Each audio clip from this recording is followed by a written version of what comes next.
Everybody, welcome to the Trailblazers podcast. It's Dave and Tyler, where we're not actually running a podcast anymore. We're just talking about hockey stuff. So today on the podcast, what we want to talk about is the Battle of Alberta. It has been wild so far. It's been crazy. It's been rowdy. There's been, I think, 23 goals in 2 games. It's been amazing to watch. And tonight we have Game 3 in Edmonton. Series is tied at 1-1. We're excited. I'm sure you're excited. Tyler, what's your preview for tonight's game? Well, yeah, that like the first 2 games are such a roller coaster, right? You come out and you have the two quickest goals in NHL playoff history, 51 seconds up in the first 51 seconds from Calgary. So, Oilers fans, we're used to this. We're used to seeing bad starts. That wasn't, it was surprising that we started the Battle of Alberta series like this, but really no surprise in terms of an Oilers game in general. So yeah, high scoring game. I think that's the highest scoring game since 1993, that first game. So, it was crazy because it was like down six. I think it was.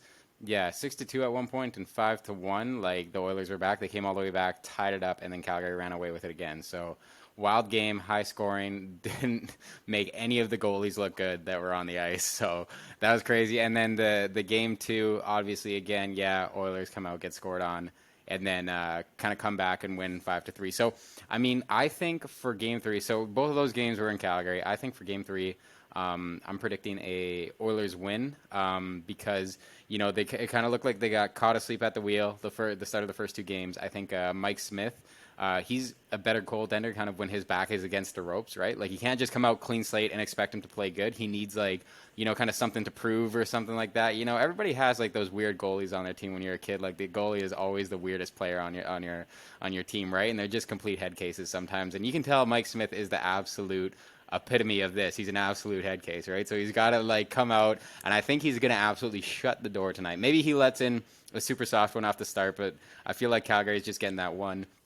I think what you'll also see is probably Calgary start to really figure out Connor McDavid because he's been a bit of a game changer in this series so far, right? Like he's had some key goals at key moments to kind of kill momentum and stuff like that, and kind of keep the Oilers in games and everything. And it really looked, I think he got like 4 or 5 points in that first game or something like that. Like it was insane. He was in on almost all of the goals. So yeah, that's been a game changer for them. And then I think in the second game, Zach Hyman had a really good game as well. So it's in game 2 there. So that was some good depth support that they had on the team. So I don't know. Yeah, it's going to be another close one. But I feel like that home crowd advantage and Oilers still being in the series, still alive and kicking, it all tied up after that crazy first game where it looked like they were getting blown out of the water. I think it bodes well for the Oilers. I think if they really get into that run and gun style game, that high scoring game, I think the Oilers can kind of outscore the Flames. But if they play like defensive hockey and keep the score low on both sides, then I think the Flames got the game. So that's what I'm thinking for tonight. Anyway, Dave, what are your thoughts on game 3 coming up here? Yeah, a lot of good insights into a bunch of pieces there, Tyler. I think like what you're saying at the end there, that run and gun style, that's the Oilers, that's like their bread and butter, right? Whereas the Flames tend to win those like tight defensive games. That's why I think like in the end, Calgary battled really good against Dallas because both teams played that same type of defensive style, but Calgary just had a little bit more edge on the firepower. And like you saw that with a shot differential, right? Whereas I think like where Edmonton's been really good at so far in the series is kind of like manipulating and like getting around Calgary's defensive system. So like you're saying, Connor McDavid has done a great job so far of kind of working around some of those weaknesses that the Calgary defense has started to show. And I mean, like a big part of this is like Calgary hasn't had Chris Tanev for either of those first 2 games, right? He's probably their most solid defensive defenseman, and he'd be out every single shift, with Noah Hannafin, like pairing up against McDavid if they had the chance. So that's something I'd look for tonight. I don't know if Tanev's back in the lineup yet. If he is, though, I feel that could be like quite the game changer for, like battling McDavid, battling Draisaitl. Um, I kind of think too, like the Flames do have the Oilers number, and like when it comes to line matching, especially if the Oilers do want to continue putting McDavid with Draisaitl, I really think if like this series is gonna go 6 or 7 games, they got to split up these 2 guys in order to like line match Calgary because I think Calgary like they have 2 or 3 other like really effective lines that I don't think like Edmonton can like match up with like head to head. So I think like you got to split these 2 centers. They need to drive their own lines. But like when it comes to the goaltending, I think if we expect to see like a more tighter game, I think I expect Smith and I expect Markstrom to play better. Like they're both like letting in a lot of kind of goals that I don't think they normally would. If we kind of get down to like lower scoring games again, I'd be really interested to see which of these 2 goalies like shows up a little bit stronger than the other guy because they both have the potential in playoffs. Like they're both great playoff goalies. to post a shutout or like a 1 goal game or a 2 goal game. Where like, I mean, we haven't seen that yet, but it's going to happen at one point during these series. What else? I think, Edmonton home atmosphere. I don't think there's going to be a lot of Flames fans there. The cost of the tickets and whatnot. Like, I just feel like Oilers fans are more crazy about the Oilers than the Flames are about the Flames. I'm sorry, Flames fans, don't hate me. I kind of think it's true, though. I grew up in Edmonton. Like, Oilers fans are crazy about the Oilers, right? Like, I can't imagine a Flames fans going to spend $700 to go watch the game tonight. I think. I don't know. Prove me wrong. Prove me wrong. Drive Please. 2.5 hours up the QE2 to go watch the Edmonton Oilers in Edmonton. No, I don't. I don't Yeah, see Flames like fans I doing that at bet all. I bet Rogers is going to be rocking tonight. It's going to be crazy. Either way, it's great hockey. I'm happy and I'm excited to see it. I'm not sure score wise. I'm obviously going to pick the Flames. Come on, come on. No way the Oilers are Yeah. going to win tonight. I would say it's going to be a 4-1 Flames game with an empty netter. That's my prediction. Let's go. I'm going to say Dylan Okay. Dubé game winning goal. I'm going to throw it out there. Dylan Dubé game Really? winning goal. Okay. Wow, that's a big prediction. That's a big prediction. All right. Well, yeah, interesting. Dave, you were also at the first two Flames games in person. Tell us about the atmosphere in the arena. Was it absolutely rocking?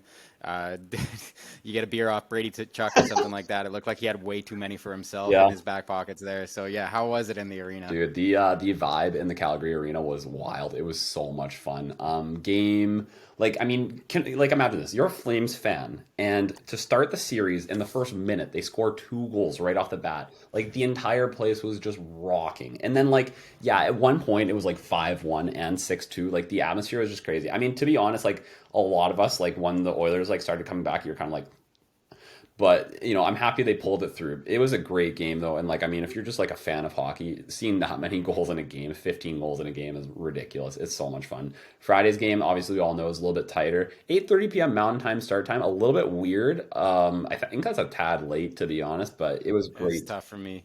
Yeah, tough. Yeah, out on the East Coast, like I actually read online there's a lot of complaints for people out on the East Coast. Yeah, Like this is, and you got to keep in mind they do the anthem and all this stuff, so the puck is dropping like 11:30 Eastern time. So it's just yeah, like I barely made it, yeah, to the end of that game yeah. for sure. So it was a weird start. Yeah, and I mean, like Tyler knows this too. Like, I'm living in the East Coast too right now, and like I'm trying to watch these like Edmonton and Calgary games. It's hard because like they're starting them super late, and I know we were leaving the arena at 11:50 p.m. Mountain Time.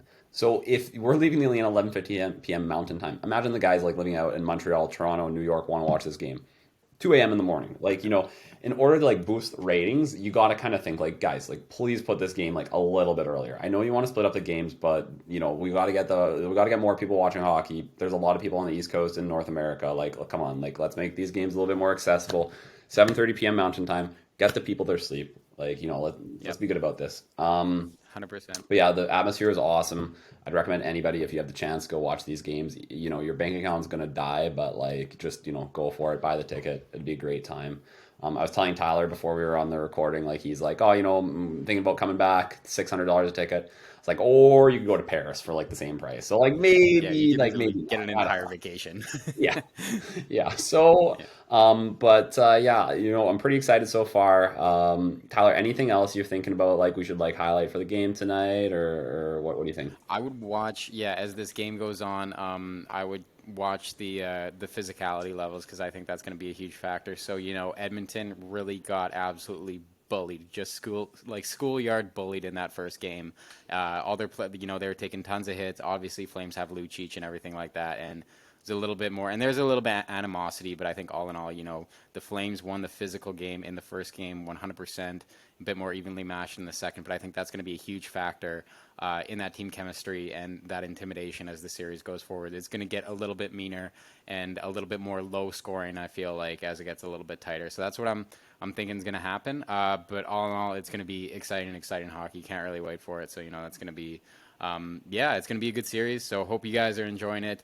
Game 3 tonight, start of a 2-game homestand for Edmonton. Do they sweep it? Do they split the series? Does Calgary take 2? Regardless, any way you slice it, it's going to go at least 5 games. Maybe we'll get 6 and 7. That'd be really nice. So hopefully you guys are enjoying the series. Yeah, me and Dave are going to keep on talking about this. So don't expect to Yeah. hear about anything else anytime soon until the series is over and we get back to our regular We're not scheduled we're not we're not programming. going to give you guys any practical life advice for like at least a month, so please bear with No, us. no. You got to prioritize. Your life and optimizing your life is over here. Battle of Alberta is here Yeah, right now, front and exactly. center. Like summer you don't need to optimize your life. We can do that in the fall and the winter time. It's right now we're talking about hockey. Yeah, school's out, so it's hockey season right now. All right. But okay, right on, guys. Y'all have a good one, and we will catch you next time. Enjoy the game. Hope everybody is doing well.